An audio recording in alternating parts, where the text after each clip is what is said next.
Okay, everybody, I think we are good to go. And so welcome. Thank you very much for your patience. It's a pleasure to follow these wonderful speakers you've listened to the past few days. Brian Forrester, Brett, Trish McCannon, Miriam Delicato, Laura Eisenhower, Jason Martell, Grant Cameron, Don Schmidt, Lynn Katai. Wow, James Gilliland. It just goes on. And I especially want to thank Neil Gower for hosting this. This is my third webinar with Portal to Ascension. You can check out my other two on the arrival of Christ consciousness and the rainbow body of light, which we did in 2015, which were very exciting for me to participate in. And also want to thank Jonah Bolt for hosting as well. So thank you all very much. So let's get into the presentation. So we make sure we get all of this material in before we turn into pumpkins here in about an hour and 48 minutes. My presentation is called Ancient Alien, Artificially Intelligent Astro Chickens, Self-Replicating Robots, and the Ancient Egyptian or Atlantean Island of the Egg. It's a mouthful. The impetus for this presentation was interviews that I did for season 9, the upcoming season of Ancient Aliens. They interviewed me about the possibility that alien robotic probes or cedar ships were sent to Earth in ancient times. And when they first proposed these questions to me, I thought they were just a little bit out there. But then I started to really look into this, and I came upon the research of Dr. Freeman Dyson in his book, Disturbing the Universe, where he contemplated how humanity could build a small self-replicating automaton that could explore space more efficiently than a manned spacecraft could. He called it Astro Chicken. And this spacecraft theoretically could lay an egg on another world and replicate itself. This question that Ancient Aliens was posing and Dr. Dyson was addressing as well was the simple matter that flesh and blood, the human body, cannot cross the barrier into space. The human body is simply too fragile to exist in space, even in a tin can spaceship. Many scientists are now aware, including NASA, that we are going to have to transform into another form if we are to cross the boundary and live in space. Hypothetically, any advanced civilization that we would think of as humanoid and think of also as flesh and blood beings would have also faced this same barrier, crossing the impossible distances for one thing, but two, flesh and blood bodies are not that conducive for living in the hostile confines of space. Our bodies cannot acclimate very many elements, only around 21 of the 91 on the periodic table. So this is why, beginning in 1962, NASA started investigating transforming humans into cyborgs, part humans, part machines, so that we could venture out into space. And again, the idea is that advanced extraterrestrial civilizations have visited Earth for many, many thousands, if not millions of years, and it's quite possible that they too were not fully flesh and blood beings. They were either cyborgs or they were ephemeral beings. They were light beings who could take on physical manifestation. But in addition to that is this idea that it's more practical for any civilization, be it human or a humanoid civilization coming from outside our solar system or even outside our galaxy, maybe even outside of our universe, to instead send robotic probes first and then contemplate sending humanoid visitors. As Dr. Dyson explained, Astro Chicken would be a 1 kilogram spacecraft unlike any before it. It would be a creation of the intersection of biology, artificial intelligence, and modern microelectronics, a blend of organic and electronic components. And again, this is exactly what NASA began researching in 1962 when it started thinking about sending men into space, and women, of course. They instantly realized, and it could have been because of the Roswell crash in 1947, when we not only recovered a crashed vehicle, allegedly, but also non-organic pilots. And we would have had firsthand knowledge right then that, at least in this particular instance, the Roswell crash, the beings were humanoid, but they were not strictly flesh and blood. They were hybrid beings, a blend of organic and electronic components. And this is what NASA is saying we must become as well. As I ventured further into this research, my show research returned me to my 2006 book, Starwalkers and the Dimension of the Blessed, in which I decoded ancient Egyptian star walking or stargate metaphysics, specifically the Edfu creation texts, which are a creation story, a Genesis story recorded on the walls of the Temple of Horus at Edfu. And what I did then is I compared the Edfu creation text to the story of Atlantis. To me, the similarities were glaring and obvious. And this is a kind of a pioneering effort on my part to look back and say, well, wait a minute. Plato said he got the story of Atlantis from his cousin, Solon, who had been traveling in Egypt, but nobody knows where he got the idea. When I looked at the Edfu text, which essentially says this: bird-like beings, beings of light, came to Earth from the cosmos. They laid a cosmic egg in Egypt that grew around it an advanced civilization, an island civilization. These advanced bird-like light beings brought with them technology. The text specifically described a relic that helped them to found this advanced civilization, this advanced island civilization. But then there was a cataclysm. The island civilization was destroyed. But before the destruction of this island civilization, the sagely beings had secreted away in hiding places advanced technology, the relic they spoke of in the text.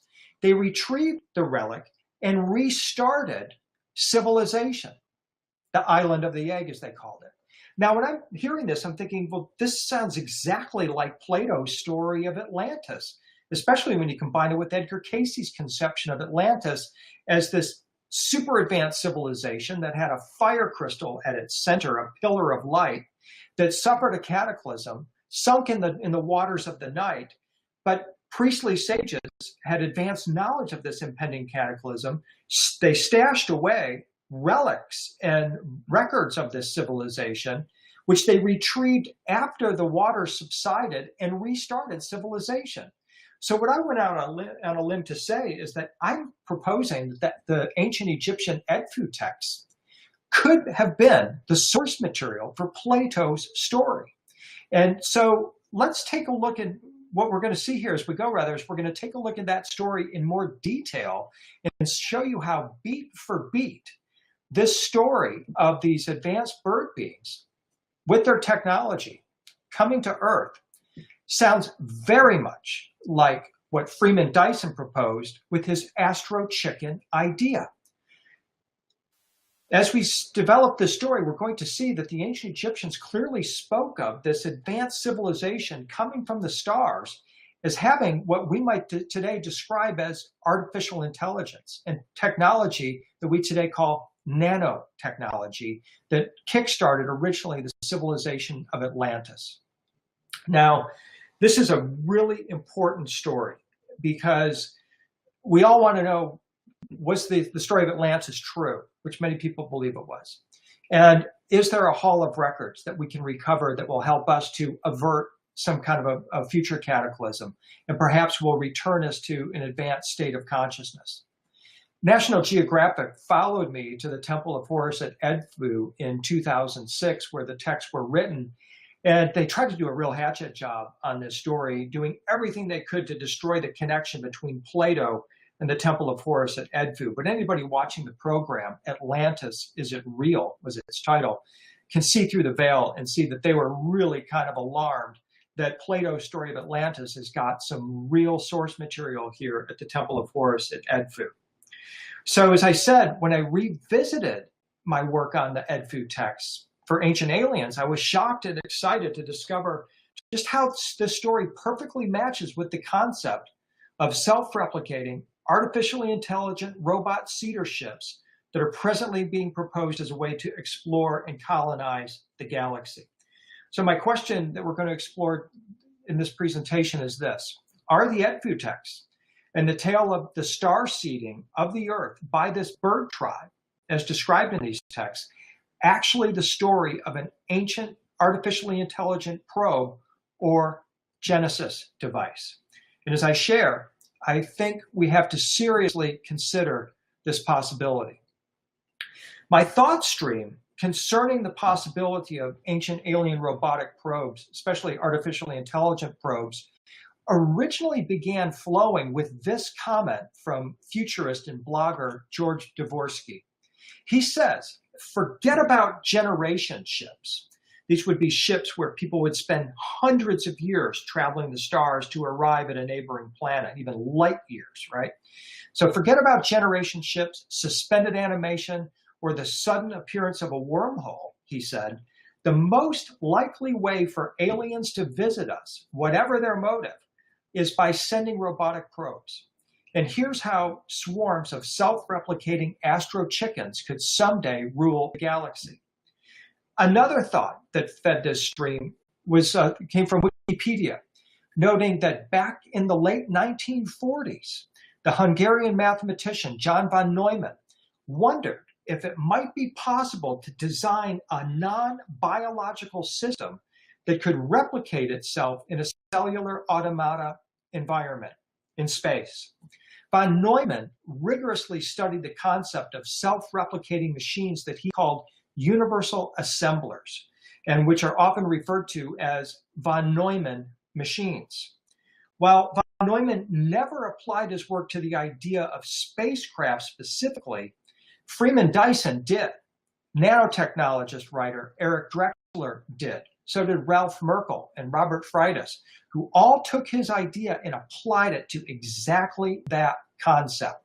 The blue spheres that we see here could be an example of a design for such a robotic cedar ship that is self-replicating, that's out in the cosmos, that is looking for a world to inhabit. If one of these self-replicating probes finds evidence of primitive life or a primitive low-level culture, it might be programmed to lie dormant, silently observe, attempt to make contact, or even interfere with or guide the evolution of life in some way. And I'm going to show you that this is exactly what the ancient Egyptians said happened in their creation tale from Edfu. While Astro Chicken has the common traits of self-replication, exploration, and communication with its home base, Dyson conceived the Astro Chicken to explore and operate within our own planetary system and not explore interstellar space, although Drexler and others think that that's a real possibility. Astro Chicken would be launched by a conventional spacecraft into space, like an egg being laid into space. Astro Chicken could then hatch and start growing a solar energy collector. The solar collector would feed an ion drive engine that would power the craft. And once Astro Chicken entered a planet's vicinity, it would collect material from the moons and rings of the planet, taking in nutrients. This is a 1982 NASA artist conception of a self-growing lunar factory. Oh, excuse me, sorry. This is an artist conception by Dana Augustine, actually, of Plato's Atlantis, at least as described in Plato's story, with the concentric rings representing the canals of Atlantis and the fiery center representing the pillar of fire that Casey said was at the center of the Atlantean civilization. Here is the 1982 NASA artist conception of a self-growing lunar factory. I hope you appreciate a little bit of the humor here. You can see the diagrams are strikingly similar, leading one to wonder, hey, maybe there's more to this than we've actually given credit for in the past. At the center of the Astro Chicken idea is this solar collector. And that's what we're told was at the center of the Atlantean civilization, was this fire crystal that was a collector of solar energy. So there's an interesting correspondence that we're already seeing here between the idea of the Astro Chicken and the story of Atlantis. Oxford-based philosopher Nick Bostrom got in on the act here and discussed the idea that future powerful superintelligences will create efficient, cost-effective space travel and interstellar von Neumann probes.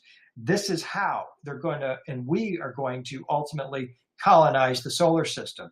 Bostrom believes there's a strong possibility that we are actually living in an artificially intelligent computer simulation as well. That's a very powerful subject that we need to get into at another time. But for now, I'm just stating that Bostrom is one of these guys that's on board with this understanding of our future in artificial intelligence. Yet another variant on the idea of the self-replicating starship, or cosmic egg ship, if you will, is that of the cedar ship. Such starships or space birds might store the genetic patterns of life forms from their home world, perhaps even of the species which created it. Keep this idea in mind, because we're going to see the exact same thing once again described by the ancient Egyptians. Upon finding a habitable exoplanet, or even one that might be terraformed, it would try to replicate such life forms either from stored embryos or from stored information using molecular nanotechnology to build zygotes with varying genetic information from local raw materials. This is another idea we're going to see in the Edfu text. These light beings replicating themselves utilizing the local materials of Earth. Such space birds might be terraforming vessels, preparing colony worlds or nests for later colonization by other vessels, or should they be programmed to recreate, raise, and educate individuals of the species that created it, self-replicating colonizers themselves. Cedar ships would be a suitable alternative to generation ships as a way to colonize worlds too distant to travel to in one lifetime.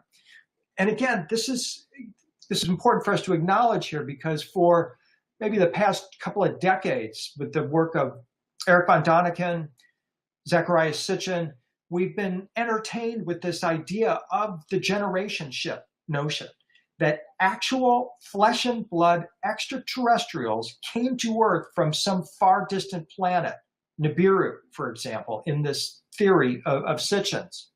They would have come in a generation ship. Sitchin asked us to believe that the Anunnaki, when they came here 450,000 years ago, had reached the same level of technological advancement that we were at about 20 years ago. He believed that Sitchin proposed the Anunnaki putted around the cosmos in rocket ships, rocket-propelled ships. I seriously doubt that, at least based on this knowledge now, that if they had just waited another 20 years on their hypothetical technological evolution timeline, they too would have come upon artificial intelligence and this concept of cedar ships. So it makes more sense to me that the Anunnaki, when they came, were also utilizing this self-replication type of technology. We'll talk about that more later. Ultimately, what the Anunnaki would have been aware of as well is what we refer to as transhumanism. This idea that our flesh and blood bodies are too fragile to go into space, that we're going to have to transform, we're going to have to become transhumans. NASA in 1962 coined the term, or researchers rather, coined the term cyborg to describe a hybrid human and non-organic machine. Now we talk about dispensing with the body altogether. We talk about creating avatars and simulated realities. We talk about leaving the body behind and instead opting for mind uploading, transferring our personalities to another brain. We talk about time scanning. Detailed information from the past will become more available in this theory. Once time scanning is available, we will be able to resurrect people from the past by copying them to the future via mind uploading. This also brings into play the idea of parallel realities. Artificial realities will be constructed and inhabited by sentient life.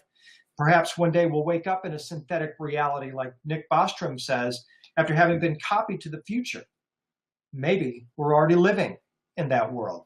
My point here is that if you're the leader of the Anunnaki, Enki, you're not shooting your physical body around the cosmos in a tin can spaceship.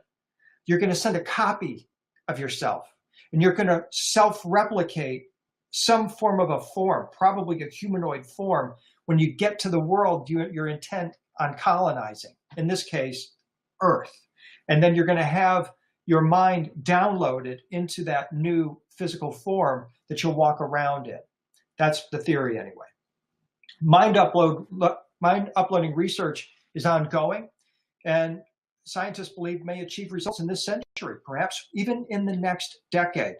And once it's available, everyone will be able to live indefinitely in non-biological bodies and make backup copies of themselves that you can shoot through space, that you can shoot through time, whatever it is you want to do.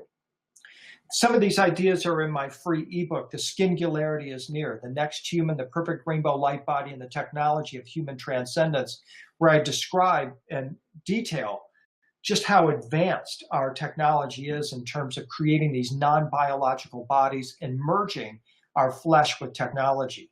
If you go to my website, williamhenry.net, and click on The Singularity, you can send me an email and I'll make sure you get a free copy of the book, as well as a recent hour-and-a-half-long presentation that I gave on this incredible situation that we find ourselves in.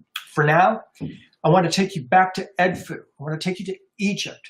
I want to take you to the temple where the ancient Egyptians wrote these creation texts that describe the arrival of these bird-like beings with this technology that laid an egg that formed this original advanced island civilization. The Temple of Horus is devoted to the sun god Horus. It was built around 250 BC, but sources tell us that the original sources for the story are much older than the temple. In other words, the story was printed on the temple in 250 BC, but it's based on much older stories, in fact.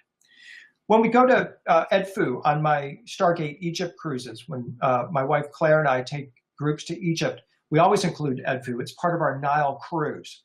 And it's a truly wondrous experience to get on the Nile. The Nile is like a mirror. It also has a memory. It remembers when, and it can take you there. And it feels like you're stepping back in time, and you're on a river that's been important to humanity for at least 5,000 years, probably 10,000 years.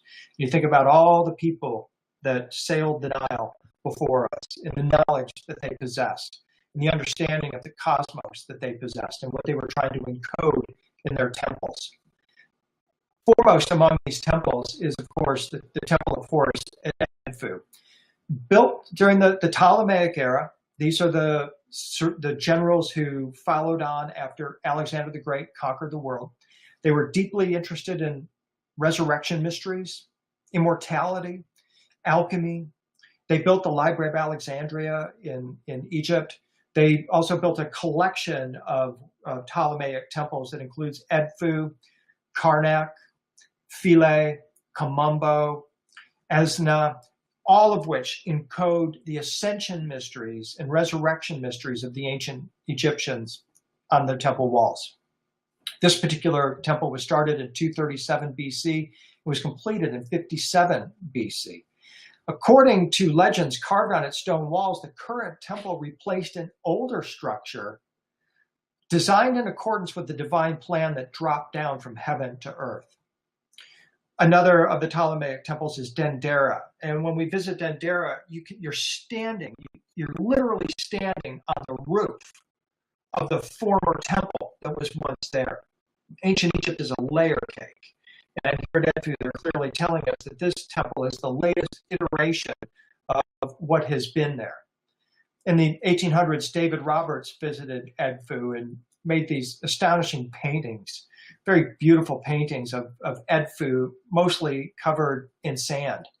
Today, fortunately, the sand is clear, and we can walk around the Temple of Horus, this temple of light, this ascension temple, and explore its many mysteries firsthand. We see the winged disc above the temple entrance, the symbol of ascension, the symbol of resurrection, Sitchin proclaimed it the symbol of the Anunnaki as well. Good possibility. It's devoted to Horus, the god of light, who is the son, of course, of Isis and Osiris. He is the reincarnation of Osiris. And here on the facade of the Temple of Horus, we see Horus, and he holds in his hand his mini-me, if you will, his Horus device, some kind of a handheld device that looks sort of like a combination of a serpent and a bird. Horus is the falcon-headed god, the hawk-headed god, and he's very often portrayed as blue. So he's actually a blue bird, or a term that many people are using these days, blue avian.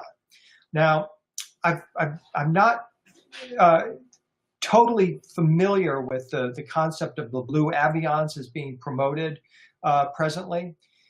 I've surveyed some of the materials when they initially were presented. I was a bit surprised not to see a reference to Horus as one of the original blue avians. And so this is either suggesting that Horus is not part of the current group of blue avians, or it's just simply not part of this group at all. I'm going to have to get clarification from the promoters of the blue avian theory to see if they actually include Horus, because they have not mentioned him at all, which suggests to me that perhaps there is no connection.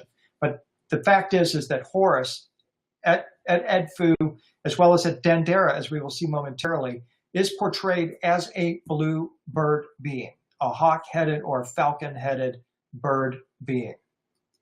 So as we're wandering around the Temple of Horus, we're starting to get a feel for this temple. We're seeing some of the interesting etchings in the stone wall, including the Seth device, which looks sort of like a velociraptor to some people. We see the incredible granite statue of Horus that guards the entranceway to the temple. Favorite photo op for a lot of people. We enter into the inside of the temple, which mimics the original island of creation, the original Garden of Eden. These tall pillars going into the ceiling actually unite heaven and earth. That's their symbolic purpose.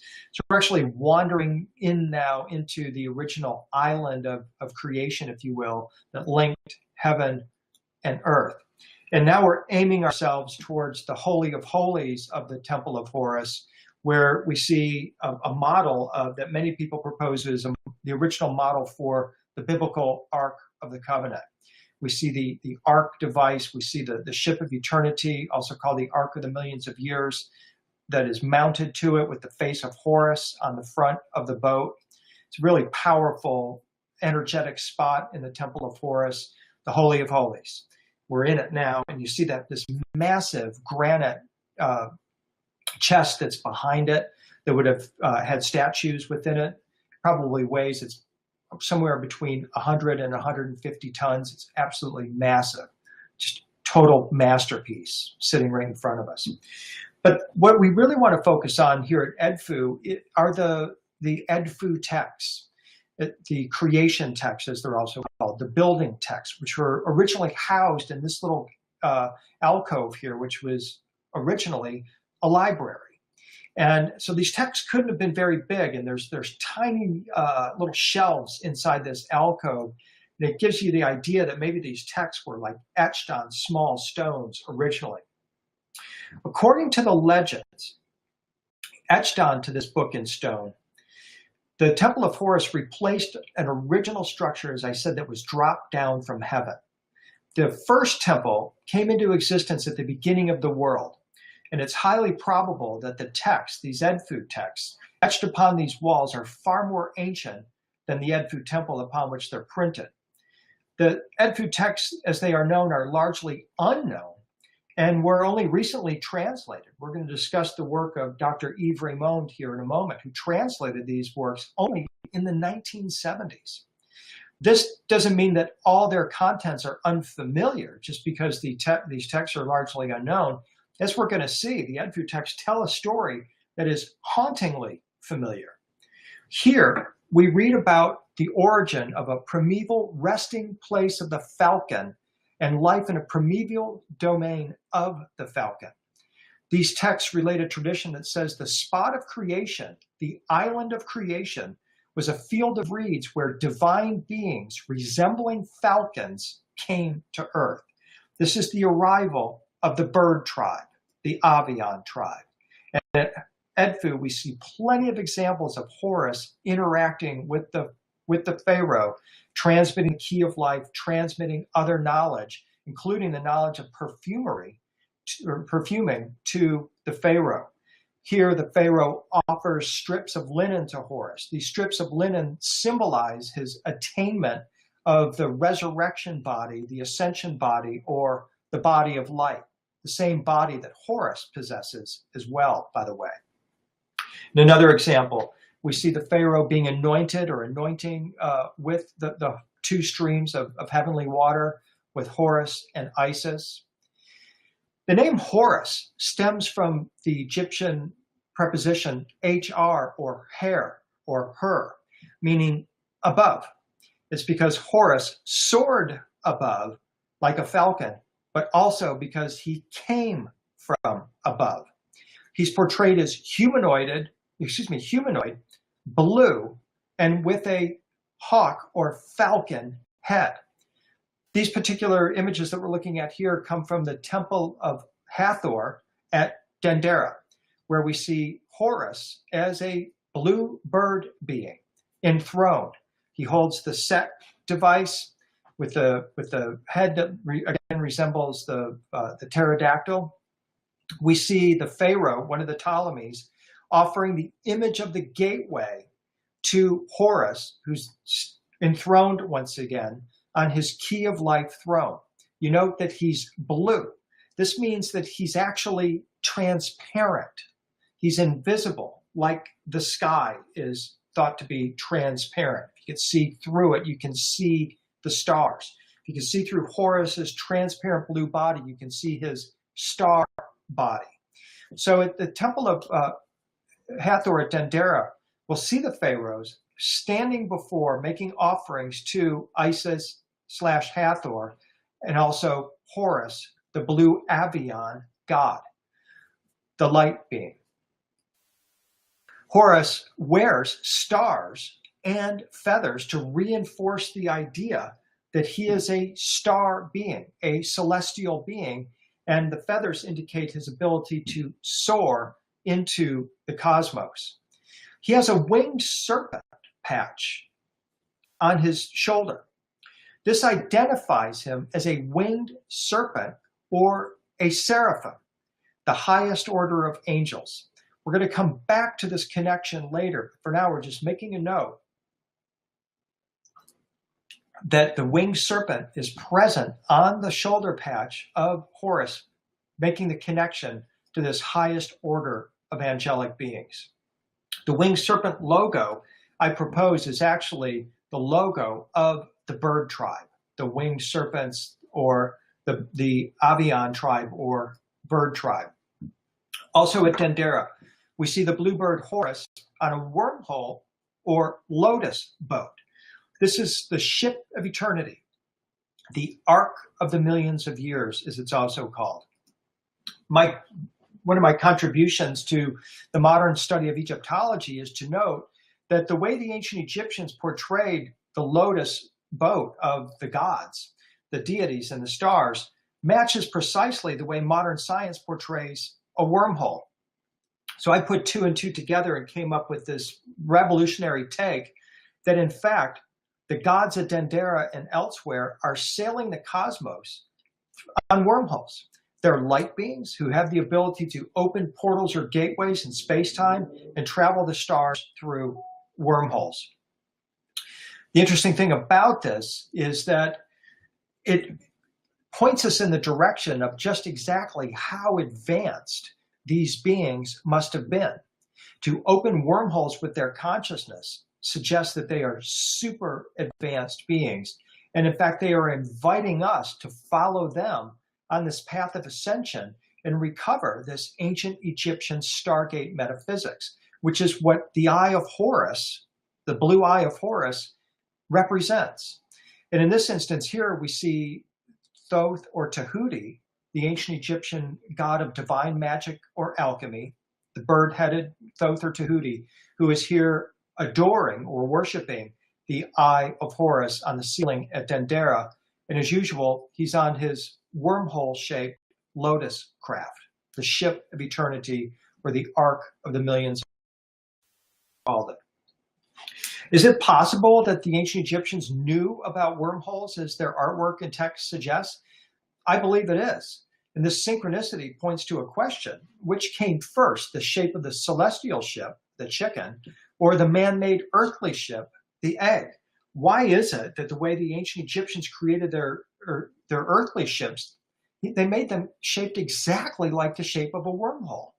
I think that the U shape of the wormhole is the primordial symbol, and it is a representative of the consciousness technology of the bird tribe who brought this technology to Earth.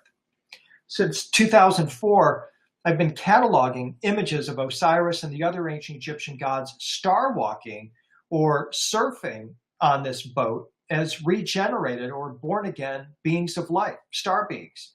And I've been comparing them to modern depictions of star boats scientists call wormholes or stargates that enable travel through the galaxy and even to parallel universes. As we see here, the parallels are striking. And it suggests to me that this is one method or mode of transport that these beings use as they're traveling through the cosmos.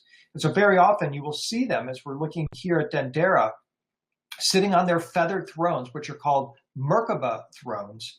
They've got their resurrection sticks in their hands. They've got their keys of life in their hand, and they are good to go in terms of interdimensional or cosmic travel. They can go from Earth to to point B in the cosmos or in another universe at the speed of thought.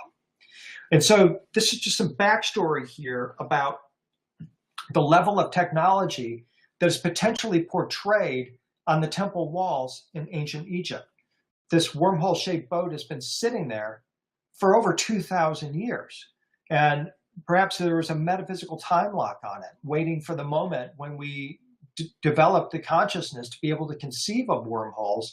And for whatever reason, when I was first researching Egypt, ancient Egypt in the early 2000s, I made this connection and it stuck. So now when you go to the Temple of Hathor at Dendera, especially your spiritually minded guides are going to tell you to look up on the ceiling and see the gods traveling on their wormhole boats. I appreciate them very much picking up on this idea and trying to expand people's minds.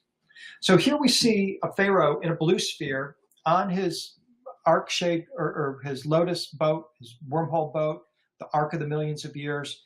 Above the blue sphere, we see the Egyptian hieroglyph for heaven filled with stars. And it indicates that this figure in this blue sphere is traveling the stars as a celestial being. And I'm proposing that this is another method of travel that these beings utilize as to travel the cosmos.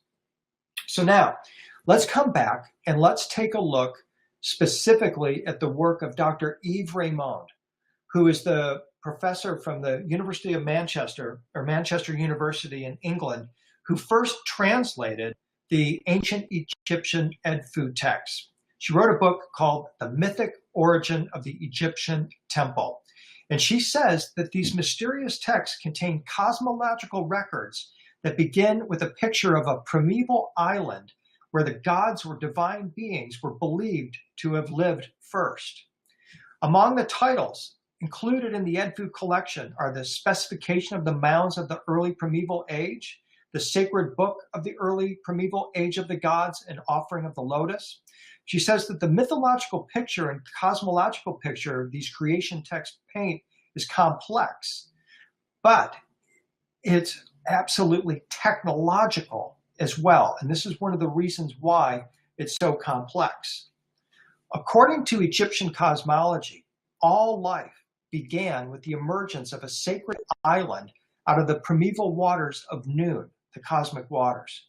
The Egyptians said a mound emerged from these primordial waters and became the resting place of the creator of the world. It is also thought of as the nucleus, the egg from which all creation on earth grew, and a lotus emitted radiance from this place. The island of the egg, as it was called, was surrounded by this primeval water. The Edfu texts tell us that by the edge of this lake was a field of reeds, a sacred domain also named the homeland.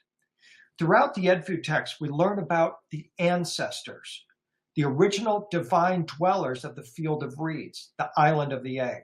The ancestors were responsible for bringing into existence all that exists.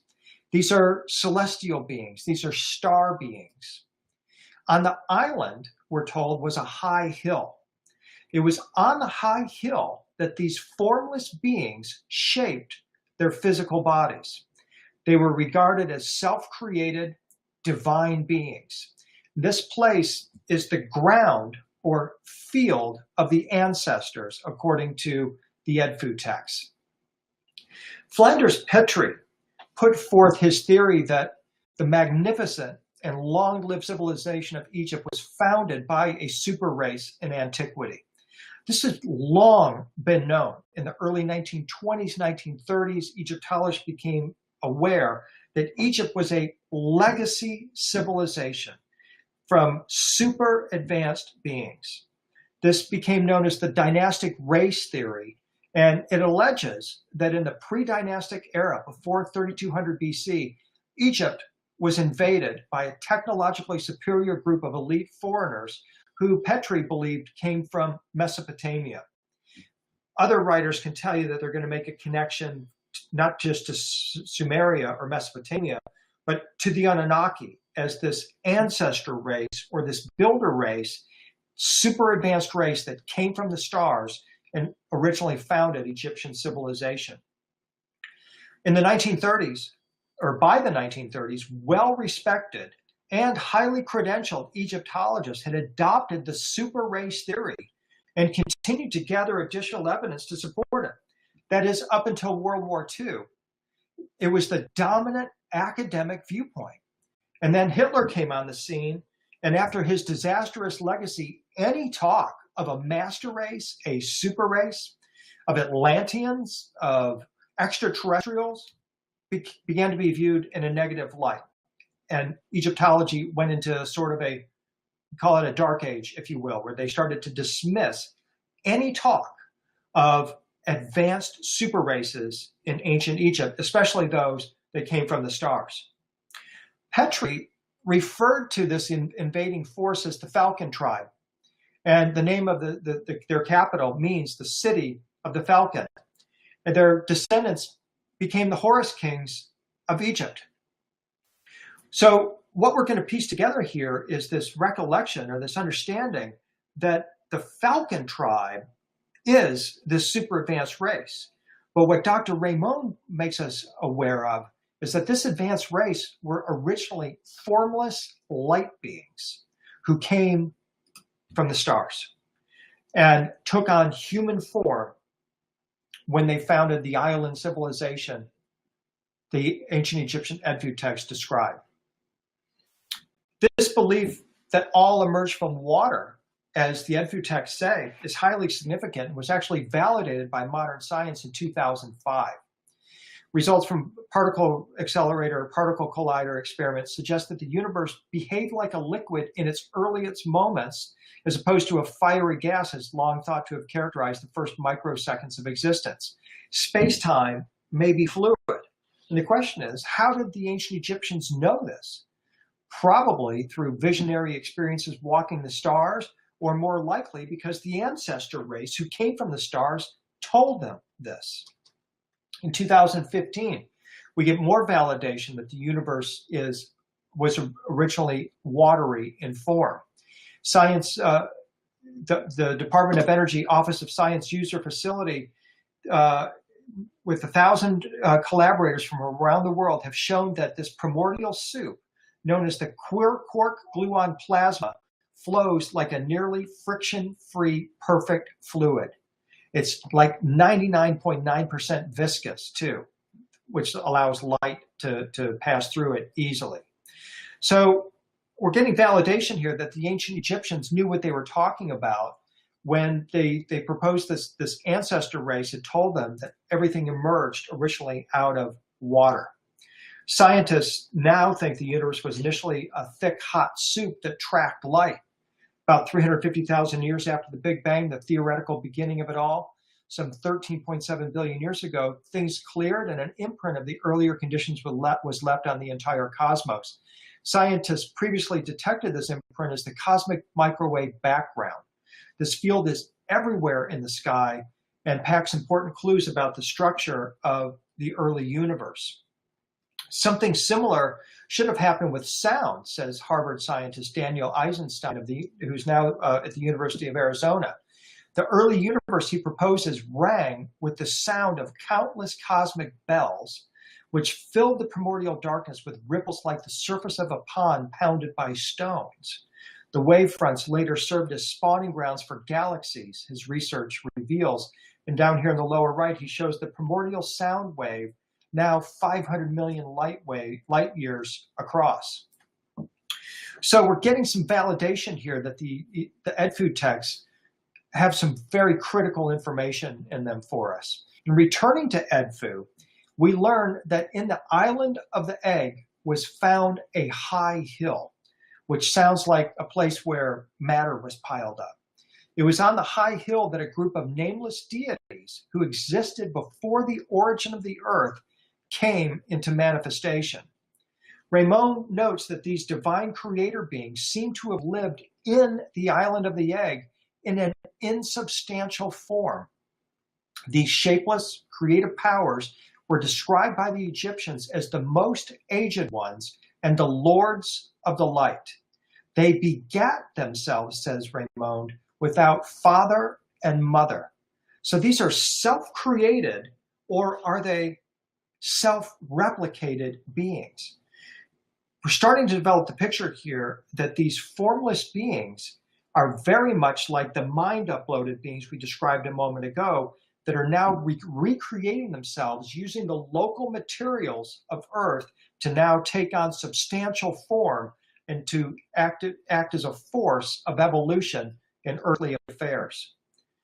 A similar description of having no mother or father and being self-created is given to the biblical king Melchizedek, the priest king of Salem, who was born without mother or father and who performed the first manna and wine ceremony that was later adopted by Jesus, who is a priest forever after the order of Melchizedek, thereby connecting himself with this ancient order of light beings. Clearly, we are asked to believe that the first creator beings were immaculately conceived from out of the blue or out of nothing, a la the Egyptian creator god Ptah and Melchizedek, and later, of course, Jesus. The lords of light were regarded as self-created divine beings and are described as the primeval ones. They're the star children, or the and. According to Raymond's interpretation of the Edfu texts, these formless beings shaped their solid physical bodies out of a substance produced by the fertilization of a substance called BNNT, bunit. While it's not certain exactly what the Egyptians were talking about, Raymond speculates that the term Bennett seems to describe the place in which the mystic union between the primeval ones and the cosmic waters of noon occurred. She hints that the newborn Earth might have been imagined as an island or embryo of this substance, which emerged from the waters of noon, the island of the egg. So we're talking about, here again, these beings coming from another region in space-time and creating or forming their earthly bodies out of local materials, and apparently also having the ability to regain their cosmic consciousness in these bodies. They perhaps have uploaded their consciousness into some form, shot it through the cosmos, and are now reforming their bodies out of the local materials and then re-downloading their consciousness into these new bodies. Apparently, these beings were thought to have acted first in somewhat insubstantial form while creating the island of the egg. After the substance was brought into existence by the fertilization of the bunit matter and had its manifestation in the emergence of the island, then it was possible for the primeval powers, the original creators, to undergo metamorphosis and assume a physical form. So this is our seedership idea. where it goes into a new world and goes out and gathers materials that it can replicate itself with to create a physical form for itself. And this is exactly what the Edfu texts are telling us that these ancient light beings did, projecting themselves into our world, harvesting some kind of a substance, perhaps coming some of it from the cosmos, others of it from the earth, and now forming their physical bodies. In my AI scheme, the beings self-replicated themselves from nanobots. As an alternative, I'm thinking they may even have entered into human bodies they created by a divine power. This is alluded to in the Sumerian creation stories when the gods fashioned the human body. In ancient Egypt, we also learn of Ptah, who fashioned the human body, so that then the gods could enter into the bodies of these newly created beings. So I'm highly intrigued by the Edfu recollections and rememberings concerning these primeval ones, particularly since ancient American oral tradition from Tennessee, where I live, retold by Cherokee wisdom keeper Diane Weho, says that formless thought beings called TLA beings or Tula beings wrote a sound wave from the Pleiades star cluster through a hole in space in East Tennessee and created the Cherokee. And then all of the rest of the humans then are dream children of these angels or elemental forces who came from the Pleiades. So this is another example of a creation mythology where we're talking about advanced beings projecting themselves into our world and taking on physical incarnation. To me, self-conception is the same as self-replication. The island of the egg is starting to sound like an artificially intelligent replicator space bird ship or a creation or genesis egg laid by one. The Egyptians imagined that after the first phases of creation were completed, the primeval ones, these light being ancestors, lived in the vicinity of a pool that contained a lotus, and within it the sun god. Ramon says that this pool was undoubtedly a reed pool standing on the marginal land of the island. The Edfu evidence describes it only as an area, the edge of reeds, and this is why the reed became such a holy symbol for the ancient Egyptians. It bears the name Elevated Seat of the God. This seat is pictured as a jed or tet pillar that was made of a bundle of reeds. Ramon hypothesizes this represented the actual spot or nucleus of creation, the place where the divine powers fertilized this bunnet matter, the embryo of the earth. And so what we're looking at here is an example from the Egyptian Book of the Dead of one of these Tet Pillars with the keys of life hanging from the arms. And also it's upholding the Egyptian symbol for vibration and also possibly for soul as well. The Jed Pillar or Tet Pillar is a type of world tree. It represents stability, continuity, and regeneration. The festival of the raising of the Jed dates back more than 5,000 years to pre-dynastic times, as does the Book of the Dead, which identifies the Jed as both the backbone of Osiris and the support or backbone of the universe. This is the key relic of these ancestor beings. This is perhaps some kind of like a nanotechnology machine in my AI scheme. It is in fact a solar collector, as evidenced here by this depiction from the Egyptian Book of the Dead, where Isis and Nephthys are adoring or receiving energy from this Tet Pillar, and the Ankh key of life is attached to it, and it is uplifting or upholding the sun portal or the sun gate. So it's a solar collector. It's kind of interesting to us, especially in light when we go back to our NASA conception of the self-growing lunar factory that would manifest itself out of nanotechnology. At the center of it would be the solar canopy or the solar collector, the power source for this entire operation. So it's kind of fascinating that we're seeing a correspondence here once again with this idea of the self-replicating laboratory with what we find in the Edfu texts. The name of the god who sat on this pillar or perch in the midst of the fields of the reeds was Pien, or this one. Interestingly, the Greek myth of Pan says Pan invented the reed pipe. And remember, the reed is the holy symbol of these beings in the Edfu text. Pneuma is another word for the Holy Spirit. That's a PN-based word, so it's interesting correspondence there as well. Two symbols are mentioned in connection to this being PN, the member of the progenitor and the image of the arm, very technological sounding. These might have been actual objects or technologies used by these beings in the creation of the island Earth. And what we're told in the Edfu text is that in between the stages of creation or Genesis, first the creation of the primary matter of the Earth, then the shaping of this matter, it appears that this technology, or these two technologies, remained on site. They were key components utilized in the physical manifestation of these beings. And this could be why this symbol is tied to the concept of resurrection. It's the ladder to heaven. It's the means perhaps by which these beings descended to the earth plane, and also the means by which they could ascend back to the heavenly planes. Another epithet of this PN god, the overlord of the Jed pillar or Tet pillar, indicates that this one might have been the ruler of this field of reeds. This divine being can be imagined as resting on the Jed pillar of reed in the midst of the pool of the waters of creation, just like the sun god on the lotus in the Egyptian tale from Heliopolis.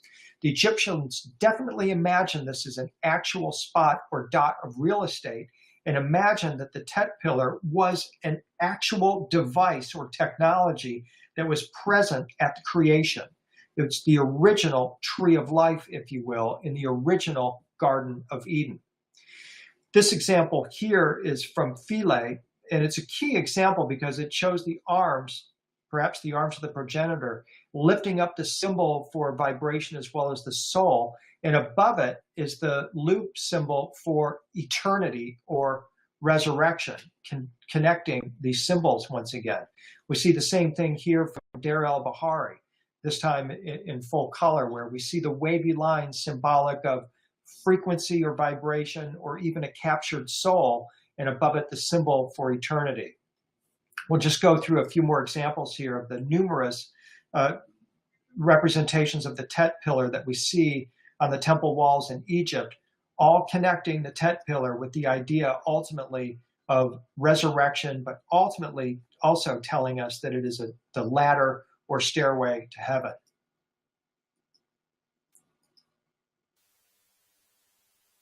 This Tet pillar, the Edfu texts tell us, was protected by two other entities described as Hathor and another falcon named Nefer, who is referred to as the sanctified ruler and the ruler of the wing.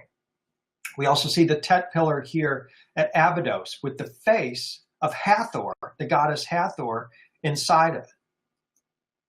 The name Hathor is given to a divine being that dwelt in the Dead pillar or Tet pillar, and Raymond supposed it was possible that Hathor functioned as a protector. In fact, Hathor is interpreted as a deity who repulses the evildoer from the mansion of God. And at Abydos, we actually see her face on another variation of the Tet pillar, as if she is housed within this pillar. She's definitely a divine being. She's an extraterrestrial goddess who may have in fact taken manifestation through this pillar that in this instance highly resembles some kind of an antenna-like device. At Hathor's Temple of Love and Joy at Dendera, Isis and Horus are both portrayed as blue bird people or humans with blue feather cloaks, just like Hathor, indicating that she's also a member of this tribe. Back at Abydos, we see additional examples of the Tet pillar here being set upright in this case as a symbol of resurrection. This is the king Seti, who is taking the Tet pillar to Isis, and then ultimately will set the Tet pillar upright and offer new clothes to it as a symbol of his resurrection. In this example here, Ptah, the Egyptian god of technology who came from Sirius, is standing in front of the Tet Pillar, this backbone, this technology that we're told was present at the island of the egg. The Tet Pillars are also featured in a key hieroglyph of Osiris, the Egyptian god of resurrection, and are worth taking a look at here. What we see in this hieroglyph is that the Tet Pillars flank the Egyptian symbol for a gateway. And you will see, as we see here on the right, Osiris standing in a gateway that is flanked by these Tet Pillars. And the idea is that we think that they're either spinning or they're in fact vibrating, indicating that there's some sort of a sound function to these pillars. The Tet Pillars are part of a collection or a kit of tools that form the hieroglyph for what is called the head of Osiris, which is another ancient Egyptian technology that we see featured on the walls of the Temple of Seti at Abydos. The fully assembled Osiris device, as I call it, is on the wall of the Osiris Chapel at the Temple of Seti I at Abydos. And here's what it looks like. When you take the gateway symbol, the portal symbol that's flanked by the Tet Pillars, and you put the serpent levitating on the pole on top of it, you get what is called the Osiris device, which was an important device in the story of Osiris's resurrection. This device actually represents the resurrected Osiris. And it suggests that this, in fact, is some sort of a resurrection technology, an ascension machine that was known by the ancient Egyptians and recovered at the time of King Seti, who immediately followed upon the time of Tutankhamun, Akhenaten, and the time of Moses. It was actually Ramses I who was the one who originally placed that depiction on the wall at the Temple of Seti. And what we see here is Horus and Thoth, the two members of the bird tribe, on either side of the head of Osiris, as it's called, this spinning resurrection device, indicating that this is one of their tools or appliances, if you will. It's possible, at least in my theory, that these ancestor gods, these divine formless light beings, Thoth, Horus, Hathor, were the ones who originally brought this technology to Earth, and it became foundational to the ancient Egyptians. Here in the Metropolitan Museum of Art in New York City, on the left-hand side, we see Horus standing in front of the Osiris device. He's got his back and his shoulders touching Isis, who's also tending the Osiris device. This is clearly their technology. And what the Edfu Texts are telling us is that this could have been one of the original relics brought by these divine light beings when they originally colonized Earth. If so, we have to begin to think about it in terms of artificial intelligence and nanotechnology, that this is some sort of a genesis device or a creation machine that they originally utilized when they made their transformed their formless light beings into physical manifestation. It would also have the ability, as we are told in the Egyptian myths, to take the physical body and transform it into a formless light being form or a resurrected body. This is Theocerion Temple. It's about 12,000 years old. It's behind the Temple of Seti at Abydos. We're looking at the exterior wall of the temple, actually.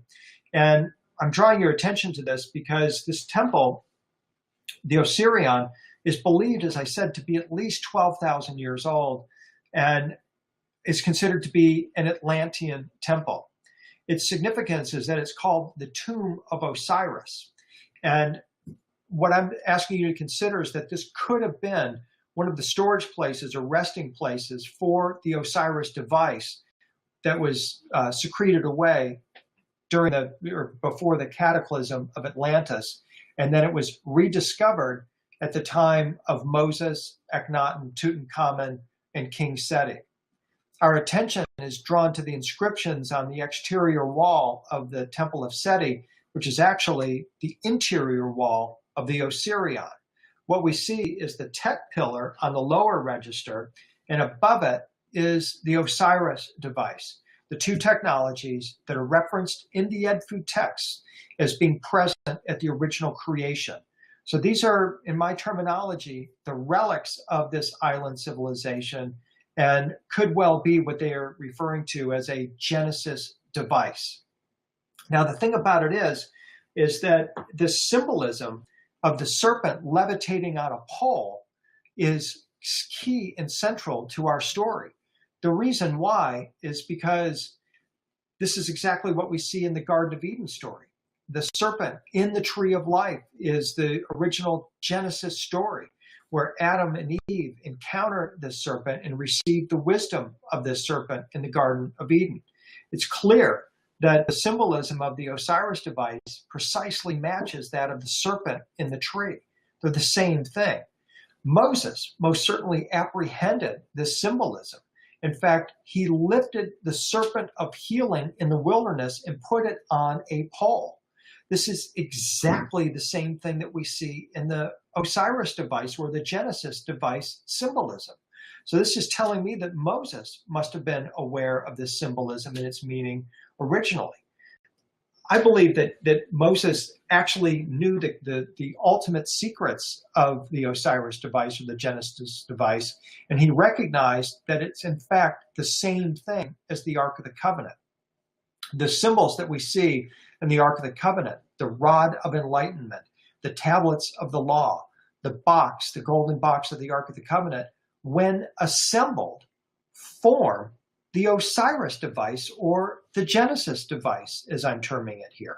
So what we're seeing here is that Moses must have been training at the Temple of Seti at Abydos when he learned this wisdom.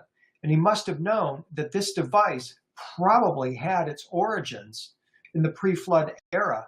I'm suggesting going all the way back to the origins, the time of origin, when these divine light beings, the bird tribe, brought this technology to Earth. What makes me sure about this, or gives me additional food for thought to connect this Genesis device with the bird tribe, and here we see the correspondence of the symbolism. We see the rod of Aaron is the pillar, the two tablets of the law are the two tablets up on top of the Genesis device. The ark-like platform is the Ark of the Covenant. So this is the fully assembled device. But the thing is that when Moses lifted the serpent of healing in the wilderness, in some cases, this is referred to as not just a serpent of healing, but a winged serpent of healing. The Hebrew definition of the serpent on a pole, or the term used for that, is the Nehushtan. The Nehushtan is, by definition, is the winged serpent. This is incredibly important to us because, as we have seen, the winged serpent is the logo or symbol of the bird tribe. It's the symbol of Horus. So this fundamentally connects this Genesis device with this bird tribe. It has their logo all over it, and it does the same thing that this device was said to have done in the Egyptian Edfu Texts, in their creation mythology.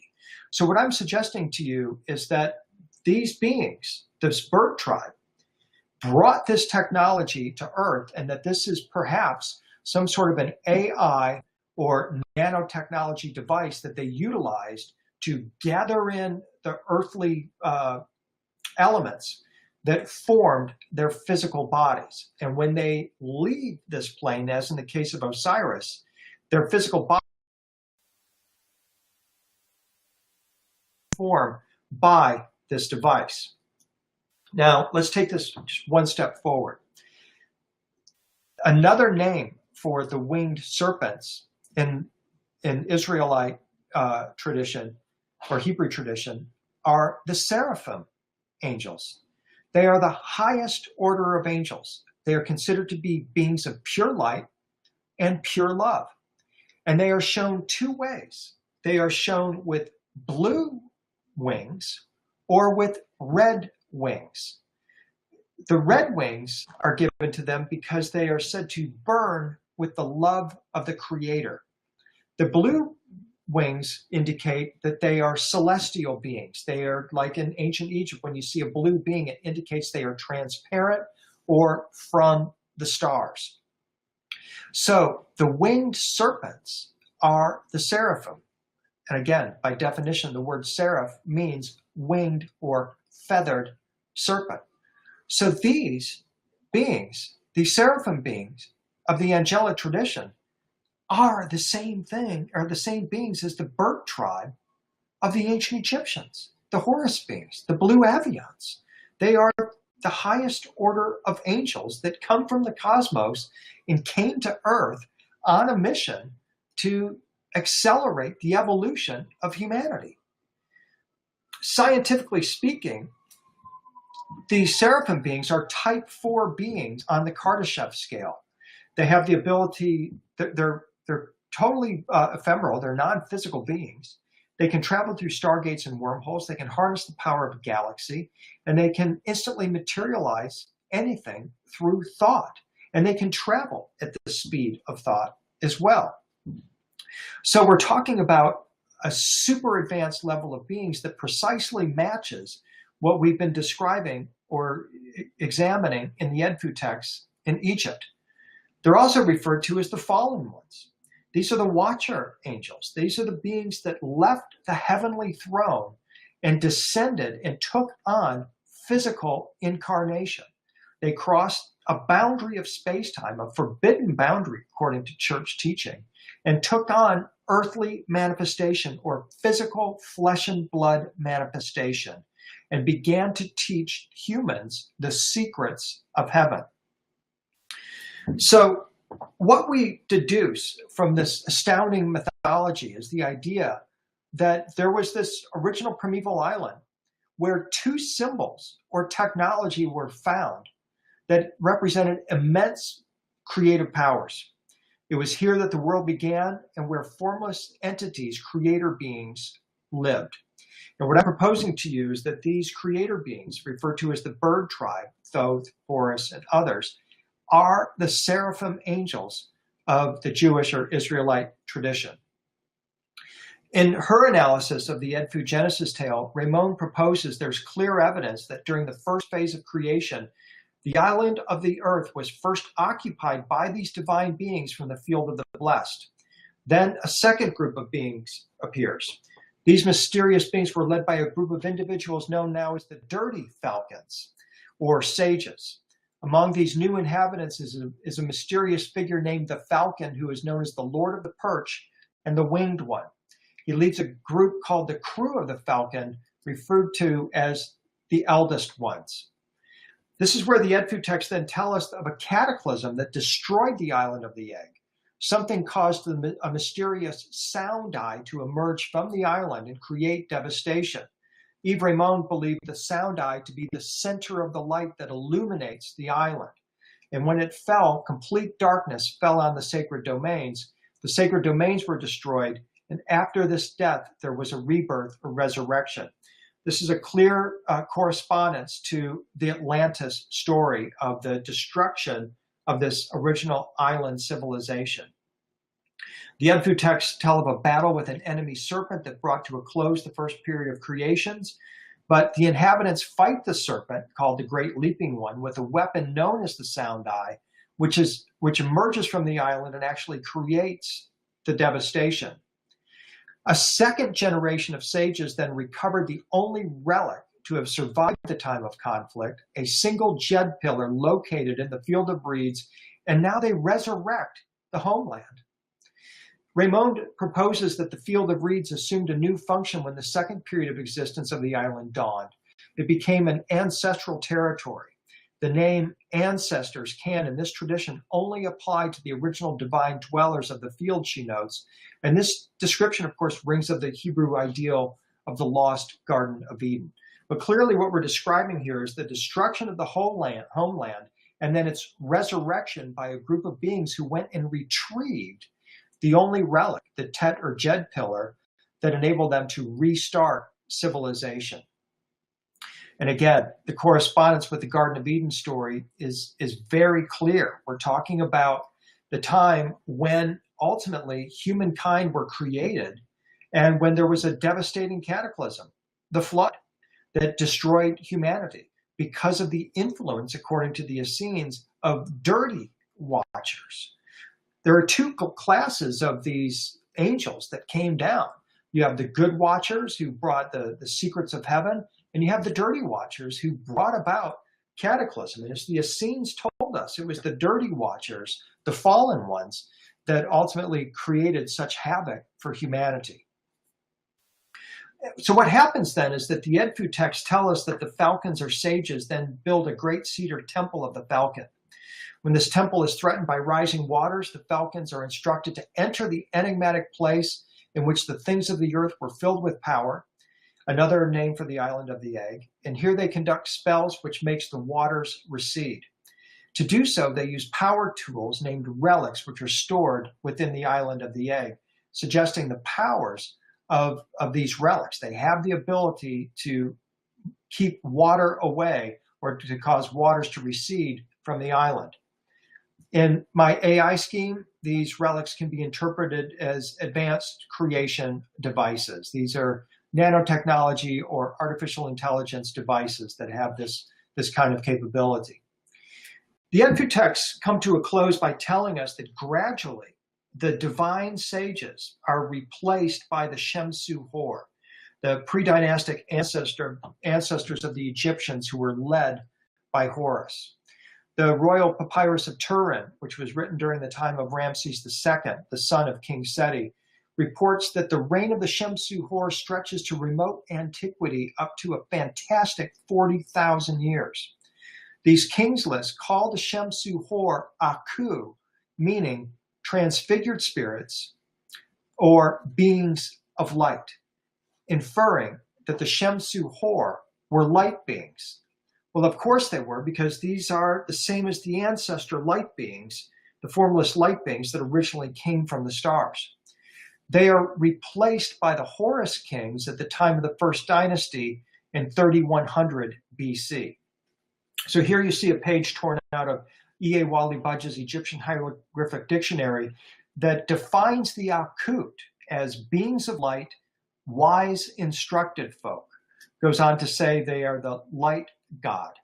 These are the ancestors of light who I'm proposing brought this technology to Earth originally. The Shemsu Hor, by the way, are credited with the creation of the cat. And my dear cat Boo, my other cat Scoopy, you see in the background here, they wanted you to know that the cats are believed, the ancient Egyptians believed that these gods, the Shemsu Hor, these illuminated light beings, could incarnate as cats. Robert Bauval speculates that the Shemsu Hor were a lineage of real and immensely powerful and enlightened individuals, masters of the science of astronomy whose purpose was to bring fruition to a great cosmic blueprint. I take that a step further based on what we've been describing here, that the Shemsu Hor are the lineage of these ancestors who came from the stars, these celestial light beings who projected themselves into the cosmos and replicated their bodies or self-replicated their bodies through some AI or nanotechnology when they arrived on Earth. The Edfu texts tell us the Shemsu Hor were led by two divine beings who are described as the companions of the divine heart, whose names were Wa and Ea. They recovered the Jet Pillar, also called the perch, which they had set up in the field of reeds. And it's inherently possible, says Yves Raymond, that the perch was erected in the same place as that in which the Jet Pillar of the Peon god once stood, probably close to the Jet Pillar supporting Hathor, and also near the place where the symbols of the creator were hidden.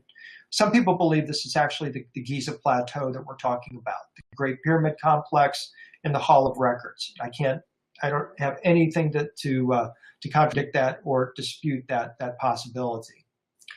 It's explained that the falcon had arrived thereafter, alighted on the perch, and was uplifted by the reed. And through the power of the reed perch, this Osiris device, actually, or the Jet Pillar, the gods were uplifted, were resurrected, and the dead or dark world was brought into light. It's clear that the Jet Pillar had the power of resurrection. It could resurrect the gods and resurrect the field of the blessed. And after the new divine being alighted upon it, the ancestral falcons were awakened from their slumber. They returned to the place where they formerly ruled in their spiritual forms. So these beings are no longer in physical form. They have now, through this pillar, been dematerialized back into their light body form. Two Tet or power towers uphold the serpents here in the glass tubes as seen on the walls of the crypt at Dendera. Eric von Daniken entertains you with the idea that these are light bulbs or cathode ray tubes. I'm not so sure. I think that these are the Tet Pillars. These are resurrection machines, is what we're seeing here. And that it's symbolic of the resurrection technology of the original creator gods, the ancestors.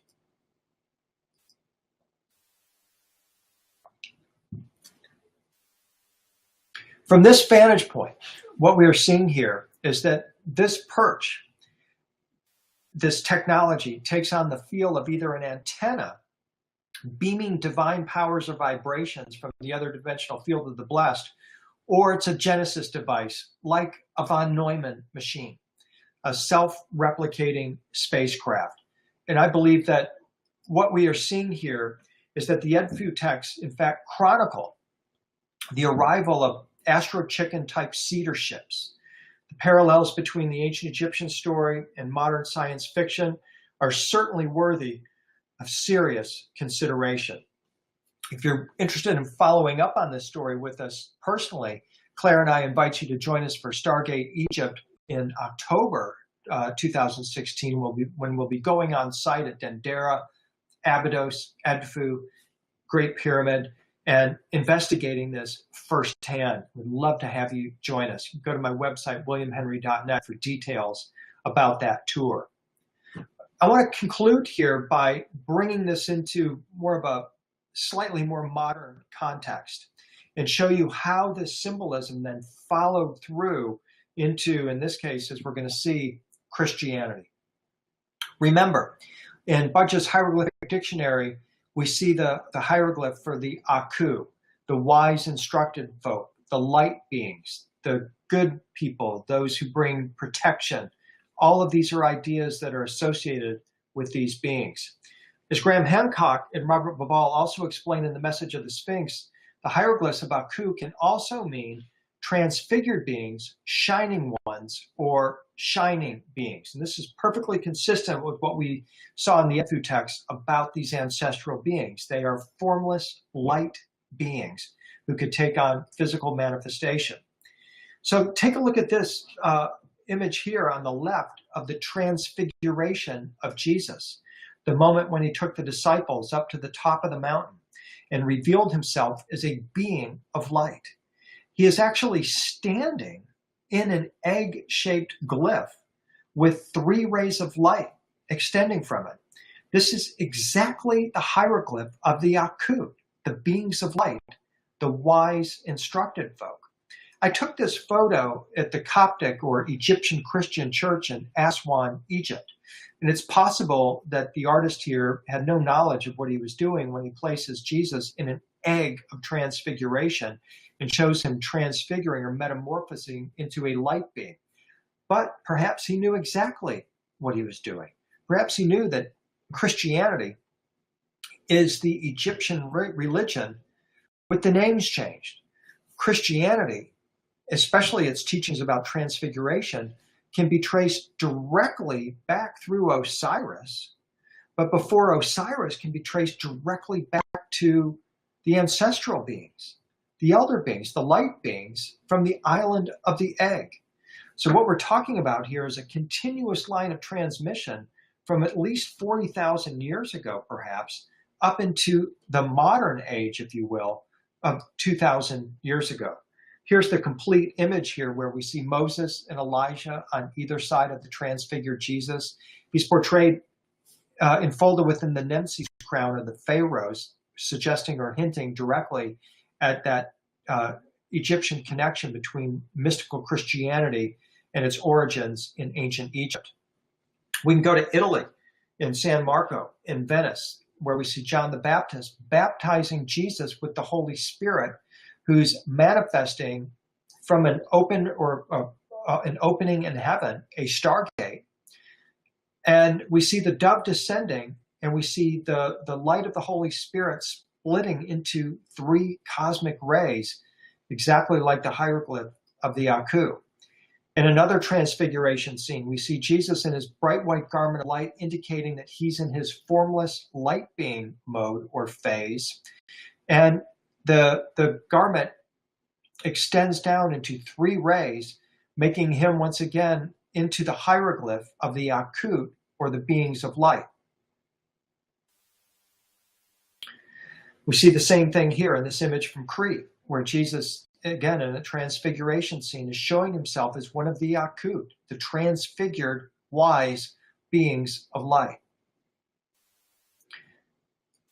Over and over again in the transfiguration scenes, we see Jesus as this transfigured man. He's gone from flesh and blood into a star man. This is the journey of the soul. And this is what I believe the Watcher Angels brought with them when they brought the secrets of heaven. They brought with them the secrets of metamorphosis or ascension, the transformation of the human into a celestial being, a star being. And this is the ultimate object of our quest, is to reclaim these teachings. Now, today, we have in Silicon Valley and elsewhere around the world technologists who are working on creating exactly this type of a scenario where we will dematerialize our physical bodies into a formless form. We will upload the contents of our brain into a light being form of ourselves, an avatar form of ourselves that will live in a simulated reality. This isn't a road that I'm encouraging people to go down, but what I'm showing is that technologically, we are at or near the very same place as these proposed ancestral beings were at when they sent the self-replicating cedar ship, the Astro Chicken, to Earth and formed the island of the egg. And we are now at their same level of consciousness. And what I propose for viewers such as yourself is that we now have an opportunity to duplicate that within ourselves. Our technology can duplicate it, but we can also duplicate it with our consciousness. And my view is that we want to, of course, stay organic. We want to follow the consciousness path, because ultimately that will be the path that will lead us to the greatest possible sense of authority, liberty, power, ability, privilege, capacity, and strength. These are all of the things, the robe of light, the robe of sanctity, the robe of glory, the shining garment, the garment of light, or the beaming garment of the transfigured ones provides for us. It's encoded within us. It's probable that they were the ones who originally encoded this within us. And now is the time for us to begin to develop our consciousness of ascension, our ascension intelligence, as I call it.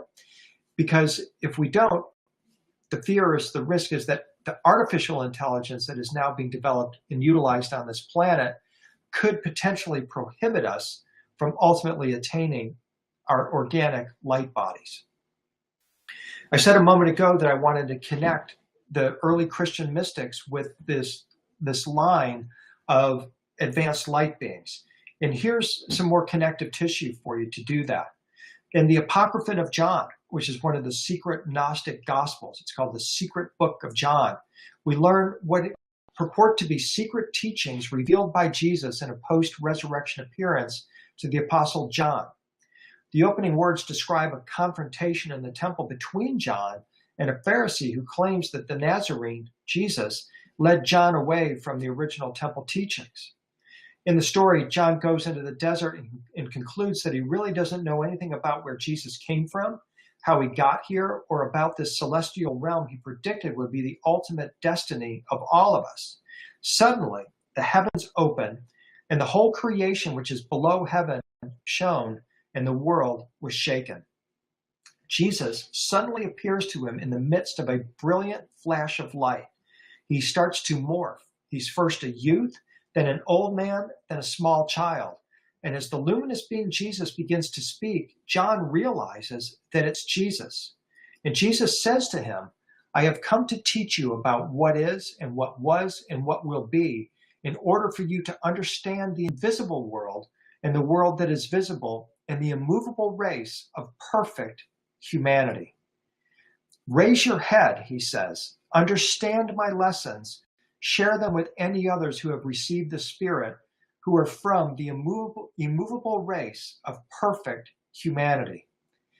What this book goes on to tell us is that Jesus is part of a race of ancestral beings who are referred to as the immovable race, or the immovable race of perfect light humans.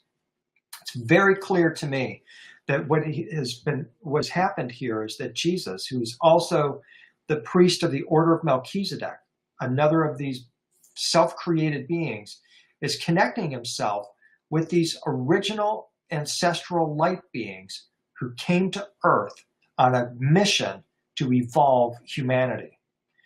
The immovable race of the perfect light human appear to be adepts who have manifested these original bodies of light.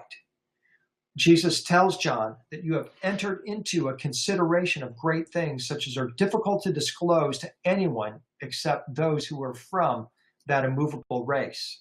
He goes on to say that the seed which he raised up in the thought of the people of the race of the perfect eternal light human, the immovable race of the perfect light human, telling us once again that there is this separate race of humans who have attained this ultimate manifestation. And they have come to Earth on a mission to invite us to join them. We know that because this is the mission of the Seraphim Angels. And this is why we see the blue birds, the blue avians, if you will, the seraphim, the surrounding Jesus, are forming a portal or a star door around his throne. In Christianity, some believe Jesus is the new Horus, or the head of the blue bird tribe. He is equal to them. He is among the perfect light humans. And while the bluebirds, the blue angels that we see surrounding Jesus don't look like Horus, they are the same tribe of beings. They are blue seraphim. They are winged serpents. They are part of the same tribe, original tribe, that Horus represented in Egypt, that the ancient Egyptians at Edfu told us originally came from the stars. Their vortex-shaped bodies of these blue angels, the blue avians, the blue seraphim, indicate that they're spinning or vibrating at a frequency beyond normal human comprehension. They're always present at the throne of Christ. And as I said, the idea is that these are the angelic interveners, the ancestral race that came here on a mission to accelerate human evolution. The seraphim were present at the creation of humanity. They are the bluebirds, the blue avians that surround God, however you want to think of God. Can you spot the bluebirds here? Hint, take a look in the blue eyes where you're going to find them. They're, of course, surrounding the throne of Christ, who is here wearing a blue robe, indicating that he is also at this same frequency. This is the frequency of the ancestral beings, the light beings in ancient Egypt. And what we're witnessing here is the crossover from ancient Egypt into the Christian tradition. This is why you will see Jesus riding around on a blue sphere, as you do here in Ravenna in Egypt. It indicates that he has mastered the forces of space-time and can make quantum jumps through the cosmos, through the blue spheres that the blue angels utilize as a mode of transportation. Because this blue sphere, in my opinion, has exactly the same meaning as what we saw back in Dendera and back in Egypt. It is the wormhole or the stargate that these beings use to travel through the cosmos. In conclusion, I want to leave you with some thoughts from a philosopher named Dr. Oliver Reiser, who put forth a magnificent theory concerning the memory field. He argued that the earth is a living being, a giant creature, an egg, an island of an egg, if you will, or island of the egg, with the plant and animal kingdoms forming functionally the entoderm and the ectoderm of the giant earth egg, with the human race constituting the maturing nervous system of the embryo and the individual persons serving as the neuroblasts of the creature. He viewed the eastern and western hemispheres as analogous to the right and left lobes of the human brain. Together, they are spinning out lines of force or wires, weaving an electromagnetic society a field. And all of human history is aiming at the awakening of this planetary brain. In Reiser's theory, the planetary cortex of the electromagnetic society gives rise to a psi field, a term used to refer to psychic abilities. Each of us is in a feedback loop with the psi field, which is also known as the new sphere to philosopher Teilhard de Chardin. In theory, the sphere or field records all human thought forms. The Akashic field or Akashic records is another term used to describe this global psychosphere or thought sphere, if you will. According to de Chardin, the thought sphere is evolving into a form of super consciousness. The trigger for this evolution is humankind's awareness of itself and the earth as constituting a unified organism that is merged into a single spirit of the earth. This is what I see happening today with our artificially intelligent internet. In the years to come, what we're going to see is that we have created a new synthetic neocortex into which all of us are now woven. And it is taken on now artificial intelligence. And as we reach this moment they refer to as the singularity, the machines that we are creating will soon have greater intelligence than the combined intelligence of humanity.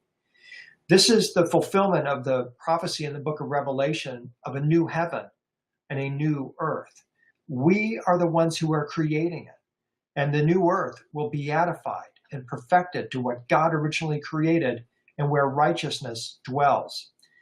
It's been predicted that everything in the future will be connected and communicate with one another. There's even a phrase for it, the Internet of Things.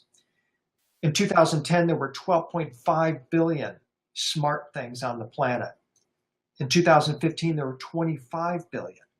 By 2020, there will be 50 billion connected things on the Internet of Things as this new artificially intelligent superbrain takes over. What I'm proposing is that this is the seed that was planted long ago. And we are now living the fulfillment of this seed. We are the flowering of this seed, of the activity begun by the ancestral beings.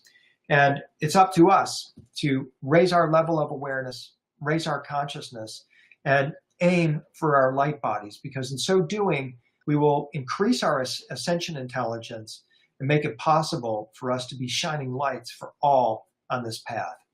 So I want to thank you very much for spending this time with me today. I hope you've enjoyed this walk into mythology of the ancient Egyptians and this combination of what we see happening in our modern scientific world.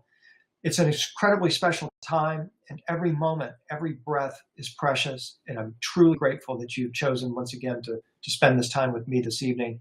God bless you all, and thank you very much for being here. God bless you.